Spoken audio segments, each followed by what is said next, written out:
पुरानी पेंशन की बहाली के मुद्दे पर आंदोलित सरकारी कर्मचारियों के बढ़ते प्रभाव और उनके आंदोलन के बीच केंद्र की मोदी सरकार ने देश की संसद में इस बात का जवाब दे दिया कि किसी भी हाल में पुरानी पेंशन की बहाली करने नहीं जा रही है। लेकिन जैसे ही ये जवाब आया वैसे ही पुरानी पेंशन की बहाली के मुद्दे पर आंदोलित सरकारी कर्मचारियों के प्रतिनिधियों का गुस्सा सातवें आसमान पर पहुंच गया। दरअसल पुरानी पेंशन को लेकर के जिस तरीके से केंद्र की मोदी सरकार ने जवाब दिया उसके नाते से केंद्र की मोदी सरकार ने तो अपना पल्ला झाड़ लिया है, लेकिन इसी के साथ केंद्र की मोदी सरकार के जवाब के नाते से ही बिहार के मुख्यमंत्री नीतीश कुमार की मुश्किलें बढ़ गई हैं, क्योंकि पुरानी पेंशन की बहाली के मुद्दे पर आंदोलित सरकारी कर्मचारी लंबे समय से राज्य की एनडीए सरकार के खिलाफ व्यापक तौर पर आंदोलन चला रहे हो, जिसके नाते से नीतीश कुमार की कुर्सी खतरे में है। और इन सब के बीच में केंद्र की मोदी सरकार ने जिस तरीके से देश की संसद में जवाब दिया उसके नाते से सरकारी कर्मचारियों का गुस्सा सातवें आसमान पर है। अब ऐसे में मुख्यमंत्री नीतीश कुमार के पास एक ही दांव बचा है और उस दांव के जरिए नीतीश कुमार अपनी सत्ता बचाने की कवायद में जुटे हुए हैं। आपको बता दें कि पुरानी पेंशन की बहाली के मुद्दे पर आंदोलित सरकारी कर्मचारी बिहार में लंबे समय से आंदोलनरत हैं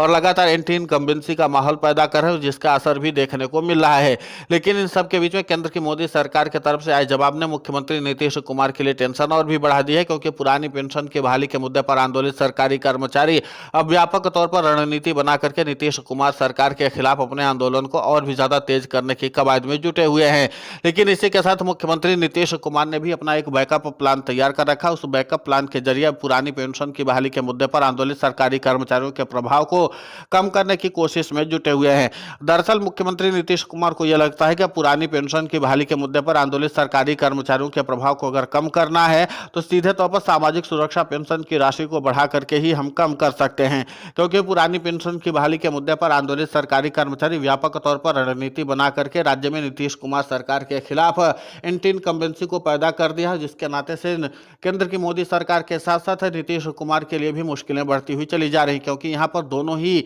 सरकारों की साख दांव पर लगी हुई। केंद्र की मोदी सरकार के साथ साथ राज्य की नीतीश कुमार सरकार की भी साख दांव पर लगी हुई है और इसीलिए पुरानी पेंशन की बहाली के मुद्दे पर आंदोलित सरकारी कर्मचारियों ने एड़ी चोटी का दम लगा रखा है। अब इसी बात को ध्यान में रखते हुए मुख्यमंत्री नीतीश कुमार ने बिहार में सामाजिक सुरक्षा पेंशन को काफी ज्यादा तवज्जो दी है और इसी के साथ उसकी राशि भी बढ़ा दी, यानी विधवा पेंशन, वृद्धा पेंशन जैसी राशि को काफी ज्यादा बढ़ा दिया है, जिसके नाते से बिहार के मतदाताओं को साधने की कवायद में जुटे हुए हैं। क्योंकि मुख्यमंत्री नीतीश कुमार इस बात को भली भांति जानते हैं कि पुरानी पेंशन की बहाली के मुद्दे पर आंदोलित सरकारी कर्मचारी जिस तरीके से रणनीति बना रहे हैं, अगर उनके बराबर वोट बैंक तैयार नहीं किया जाता है तो फिर जाहिर सी बात है कि इस स्थिति को नियंत्रित कर पाना बेहद मुश्किल हो जाएगा। इसलिए मुख्यमंत्री नीतीश कुमार ने सामाजिक सुरक्षा पेंशन की राशि बढ़ाने के साथ साथ बिहार सरकार का खजाना भी खोल दिया है और माना जा रहा है कि दोनों ही हाथों से वो सीधे तौर पर पेंशन पर दांव खेलने जा रहे हैं। लेकिन पेंशन का दांव वो जो सरकारी कर्मचारियों को लाभ पहुंचाए वो वाला नहीं, बल्कि सामाजिक सुरक्षा पेंशन को लेकर के मुख्यमंत्री नीतीश कुमार काफी ज्यादा संजीदा भी नजर आ रहे हैं।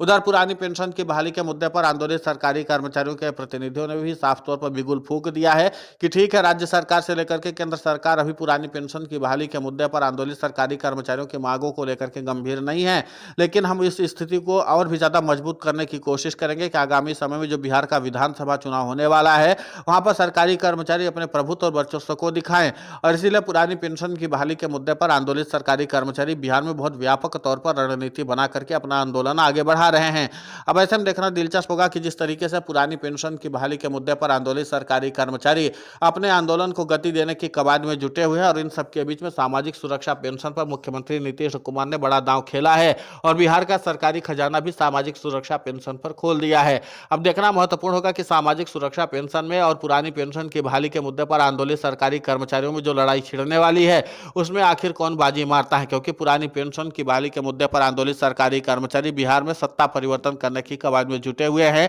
एनएमओपीएस के राष्ट्रीय अध्यक्ष और अटेवा के प्रदेशाध्यक्ष विजय कुमार बंधु ने कहा है कि राज्य सरकारों से लेकर के केंद्र की मोदी सरकार से हमने लगातार अपील की है, लेकिन केंद्र की सरकार से लेकर के राज्यों की सरकारों तक ने कभी पुरानी पेंशन की बहाली के मुद्दे पर आंदोलित सरकारी कर्मचारियों या उनके प्रतिनिधियों से मुलाकात करने की कोशिश नहीं की है और इसी के नाते से हम अपने आंदोलन को तो गति देते ही रहेंगे, लेकिन इसी के साथ वोट की चोट के जरिए भी सत्ता परिवर्तन करने की कवायद के मूवमेंट को भी हम कम करने की कोशिश नहीं करेंगे, बल्कि इसको और भी ज्यादा गति देने की कोशिश करेंगे। और बिहार में सबकी नजर इसलिए बनी हुई है क्योंकि अगर बिहार में सरकारी कर्मचारियों ने पुरानी पेंशन की बहाली के मुद्दे पर खेला कर दिया तो जाहिर सी बात है कि उसका इंपैक्ट सीधे केंद्र की मोदी सरकार पर पड़ेगा। तो इतना उम्मीद लगाई जा रही है कि अगर बिहार में सरकारी कर्मचारियों ने अपने मूवमेंट को और भी ज्यादा मजबूत कर लिया और इसके बाद सरकारी कर्मचारी सत्ता परिवर्तन करने में सफल हो जाते हैं तो फिर जाहिर सी बात है कि केंद्र की मोदी सरकार के ऊपर भी गाज गिरने वाली है, क्योंकि जैसे ही बिहार में सत्ता परिवर्तन होगा उसका इंपैक्ट सीधे तौर पर केंद्र की मोदी सरकार पर होगा, क्योंकि मुख्यमंत्री नीतीश कुमार फिर सीधे तौर पर उथल पुथल मचाने की कोशिश करेंगे। और साथ ही साथ बिहार में जिस तरीके की रणनीति बनी हुई उस लिहाज से अगर देखा जाए तो मुख्यमंत्री नीतीश कुमार अगर मुख्यमंत्री की कुर्सी हासिल करने की कवायद में जुटेंगे तो हो सकता है कि महागठबंधन के साथ भी जा सकते हैं। लेकिन इतना तय माना जा रहा है कि इस बार बिहार में पुरानी पेंशन की बहाली के मुद्दे पर आंदोलित सरकारी कर्मचारी अपने कर्मचारी फैक्टर के जरिए मुख्यमंत्री नीतीश कुमार को तगड़ी चुनौती देने वाले हैं। और इन सब की रणनीति भी पुरानी पेंशन की बहाली के मुद्दे पर आंदोलित सरकारी कर्मचारियों और उनके प्रतिनिधियों ने तय कर रखी है। हालांकि पुरानी पेंशन की बहाली के मुद्दे पर आंदोलित सरकारी कर्मचारियों के प्रतिनिधियों ने कहा कि जिस तरीके से वित्त राज्य मंत्री पंकज चौधरी ने देश की संसद में लिखित तौर पर जवाब दिया कि वो पुरानी पेंशन की बहाली नहीं करने जा रहे, इसकी उम्मीद हमको पहले से थी, क्योंकि हमें पता था कि केंद्र की मोदी सरकार किसी भी हाल में पुरानी पेंशन को बहाल नहीं करने जा रही है। लेकिन इसी के साथ सरकारी कर्मचारियों को एक साफ संदेश दिया गया है कि अब पुरानी पेंशन की बहाली के मुद्दे पर एक ही रास्ता बचा है और वो ये है कि सीधे तौर पर सत्ता परिवर्तन करना। जहां पर हमने सत्ता परिवर्तन किया वहां पर पुरानी पेंशन का लाभ सरकारी कर्मचारियों को मिल रहा है। फिलहाल इस पूरे घटनाक्रम को लेकर के आपकी प्रतिक्रिया बहुत महत्वपूर्ण होती है, आप हमें कमेंट करके जरूर बताएं। साथ ही पुरानी पेंशन की बहाली के मुद्दे पर हम लगातार आंदोलित होकर के खबरें चला रहे हैं। आप हमारे समर्थन के लिए चैनल को सब्सक्राइब करें, खबर को ज़्यादा से ज़्यादा शेयर करें ताकि पुरानी पेंशन की बहाली का मुद्दा और बुलंद हो।